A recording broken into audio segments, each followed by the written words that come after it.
let's get to it. We finally got more baseball news, and it's a big one.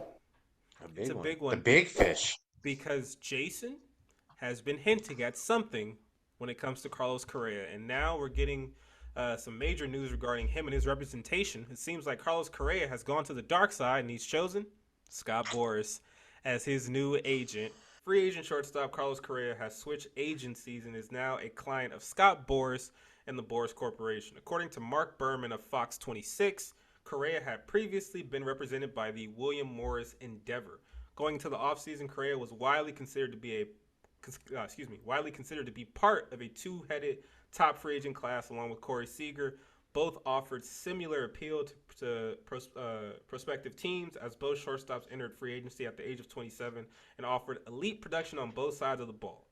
Correa at the top of the annual top 50 free agents, projected him for a contract of $320 million over 10 years, with Seager just behind him in the number two slot. Of course, Corey Seager signed, I believe, for 10 300. for 325. Carlos Correa has switched to Scott Boras, and he's clearly trying to get paid. What are your thoughts? So I was reading that he had a pre lockout deal for 330. Mm-hmm. Doesn't say the team, doesn't say how long. So I find it funny because I started reading about this his agency, and they're predominantly like entertainment Right. actors and all that. So everyone was perplexed when he switched when he first went to them. I think it was what 2019 or maybe even last season, 2020. He switched to this representation. Mm-hmm. Um, I just find it's like, what is he looking for? Is he looking for a bigger deal than 330? Was this 330 spaced out over 12 years, which would have brought the value considerably lower than what Corey Seager? And you know how they're athletes. He was slotted as the number one, so Right. he's going to have that ego.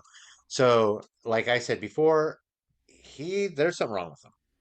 And if the Astros, who knew they were losing pieces, wanted to make a run, why are you not going to go after the top free agent who you brought up, who would probably sign with you?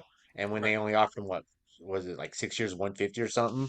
Yeah, something Yeah. like that. So there's something wrong with him, and uh, I don't think that 330 was an actual true deal. I think that was just a fluff to get hype going because he has a new agent. Well, that's very well. I mean, I believe right before the lockout, a lot of teams had him possibly linked to Detroit, and I personally thought they were gonna do it because they're rebuilding, they were trying to make a splash, but they went and signed Javi Baez, right? So at that point, also there was rumors, rumblings, because right after Corey Seager signed, they were like the Dodgers are talking to Carlos Correa, and of course me included, I was like, what the hell? Like, Yeah. why would you let Corey go and then sign this guy when it's the same amount of money or possibly more? Yeah. Now, like you said, there is a report out there that he had a deal for 10 years, 330.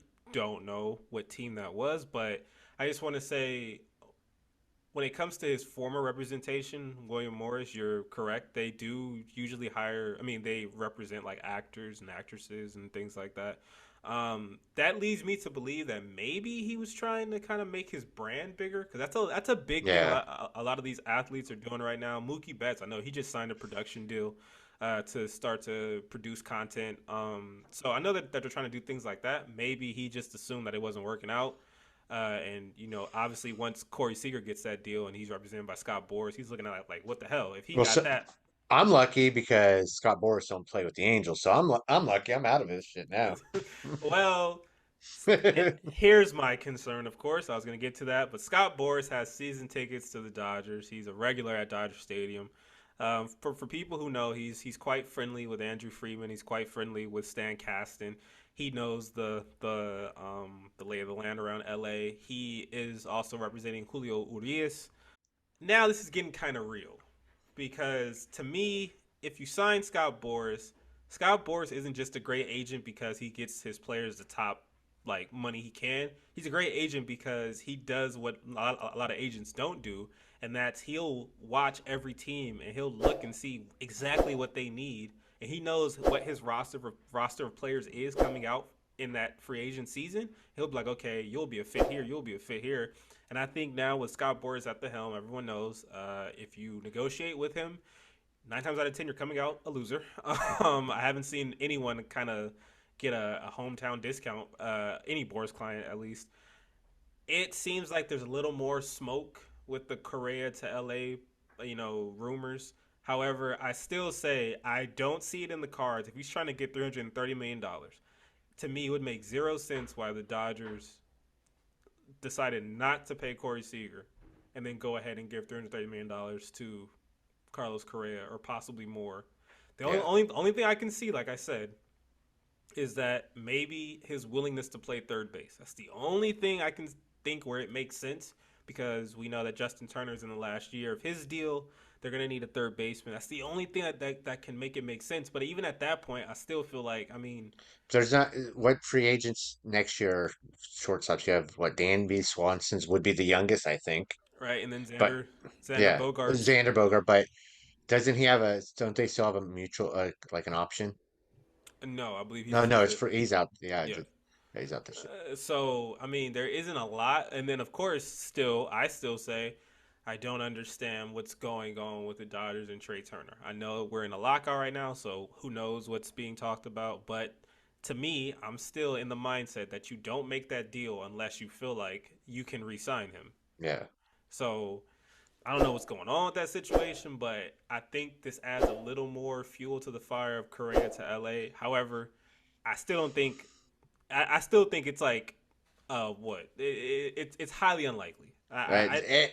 I have him. It's to me, it's between the Dodgers and Philadelphia still. and I've been then saying Philly all along. and the Phillies. There was some writer or reporter who was kind of saying like the Phillies they weren't interested, but of course this could be just posturing. Who knows what's going on with Carlos Correa? But if he's bringing in Boris, I think He's bringing in the big dog. he's trying to get the biggest payday, obviously that he can, and he feels like that that obviously he's better than Corey Seager, so he needs to get either Corey Seager money or more. Oh, isn't he? Oh, and